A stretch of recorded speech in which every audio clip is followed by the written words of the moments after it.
So I was reading with my son the other day and he asked me, "Dad, what are you trying to do to get the law firm out of the swamp? You mentioned the swamp in your last video about how you were in that sort of level where it's really hard to try and move forward, but there's so much work to do, so you just got to do it. It's a lot of grinding through different sorts of challenges in the business before you really have the major resources you can use to pull in a lot of help. What are you doing to get through that challenge?" I thought it was a thoughtful question from someone who just turned 5 months old, so I thought I'd talk about it more in this video. And separately, last month I had a really good conversation with another law firm owner in a different state who grew a very similar type of law firm to ours, doing very similar practice areas, and was able to get the business to a few times the size of ours in a pretty short period of time. So I was curious as to what they were doing. And the person I spoke with was really generous in sharing the things that worked for them and shared some of the vendors that they were using, which was really, really helpful. And we actually signed up with some of them already so that they'll be helping us out as well to try and recreate some of the things that just worked over there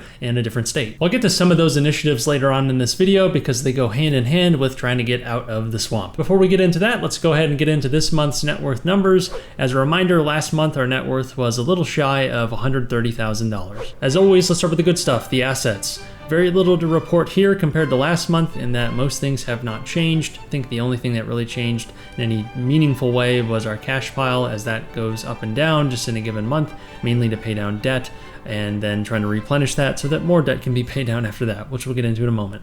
My tax refund has not yet arrived. We are finalizing our extended filing, which should be going out very soon. So ideally we'll be getting that very soon, and that can be used to shore up some of the cash and potentially be used to pay down a significant chunk of debt, just depending on how things are going over on the law firm side. When it comes to maintaining cash and liquidity, we're definitely way lower than I'd like to be long term. We'd like to have a lot more cash piled up, but we have a lot of debt to pay down at the same time, and I'd rather pay down those high interest credit lines and credit cards now as opposed to holding a ton of cash, but we still want to maintain some. So really the ultimate emergency account that we have right here is probably the HSA down there, in that a good chunk of it we could pull out without any taxes because we could use it to reimburse old medical expenses. And I could, of course, rip out the rest with some sort of penalty if I really needed to. But I really want to keep that as a true emergency fund that's only used for actual emergencies where we don't have cash to pull from other places. But otherwise, like I said, not a whole lot to report here on the asset side. So that leaves us with a little over $1.2 million in assets. And now on to liabilities.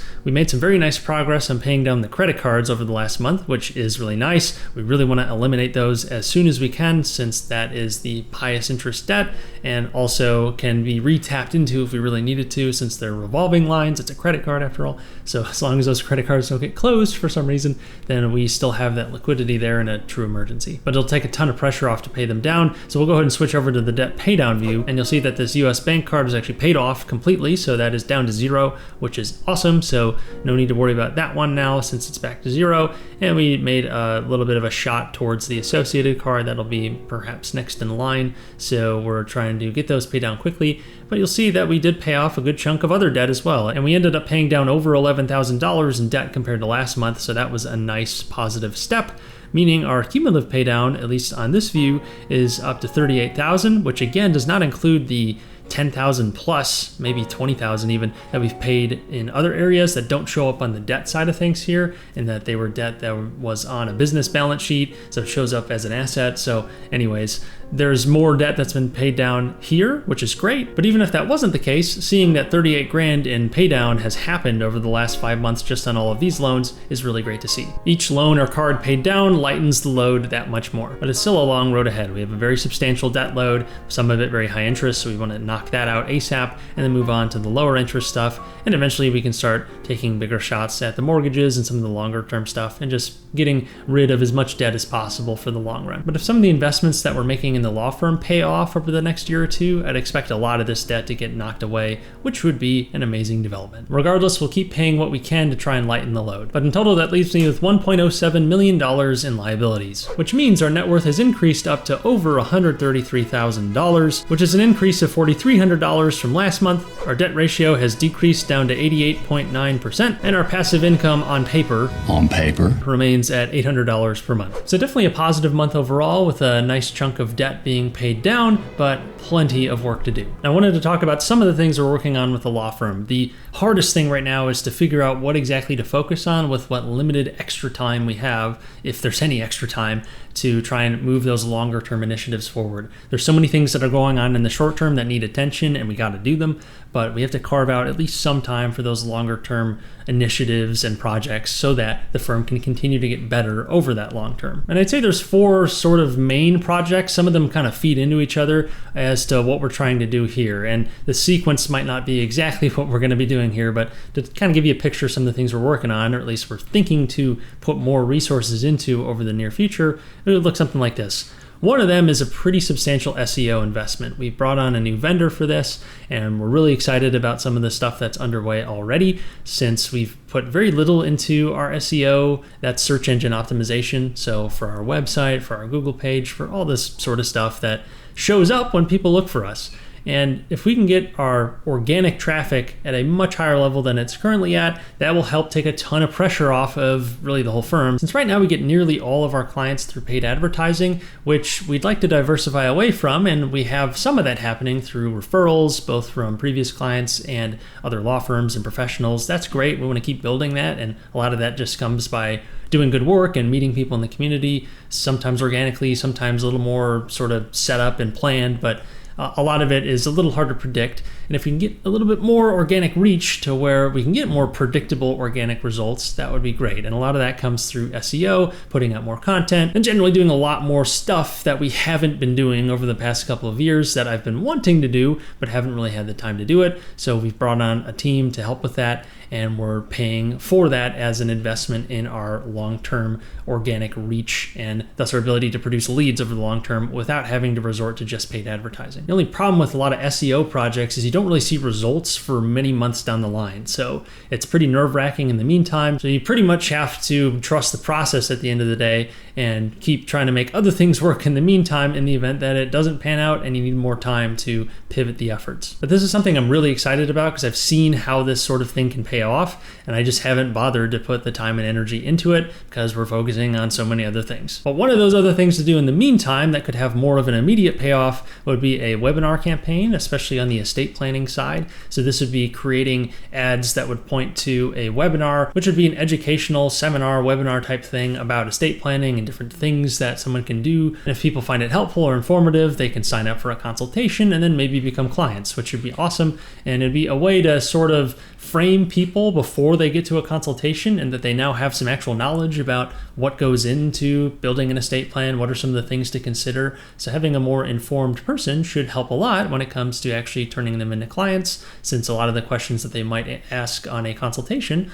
will have already been answered or introduced previously. And kind of right along with this is building more video content out, both for the webinar effort itself and also in support of other advertising and reach efforts we're doing, in that there will be more content out there answering more questions so that when people are trying to make a decision, they're more informed and can make that decision confidently, or maybe they realize it's something that they don't want to do or doesn't make sense for them, and it avoids wasting time for all parties. But at the end of the day, more helpful content out there is really not going to do anything bad, and it can do a lot that's very good. But like everything else, creating content takes time, so it's hard to try and focus on that when there's other things to do. And that brings me to the third one here, which is making additions to our legal team. We are trying to figure out how exactly we want to structure the legal team long term with different roles and structure and organization. Now that we've done so many matters and so many things and we know what we're trying to focus on, we could try to organize the team a bit better, where we have more well-defined roles, well-defined team structures that would make sense for delivering things in the best way to clients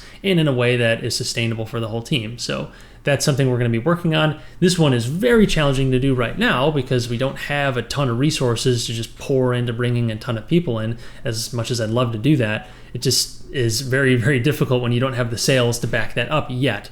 So it'll probably be a little bit of a game of inching forward with sales, bringing in another person, inching forward with sales, bringing in another person, so that the service gets a little bit better as sales grow. And eventually, when those SEO investments or some of the more exponential things pay off, you then finally get a spread there to where you could invest even more heavily into the team. And the last one I'll highlight for now is bringing on sales closers. I've mentioned this previously, but a big project that we're getting closer to actually executing on is bringing in someone who can do consultations and can try and close clients. This would free up a massive amount of my time because I'm spending a ton towards that. And most importantly, it allows us to scale long term since I'm not having to do every single closing.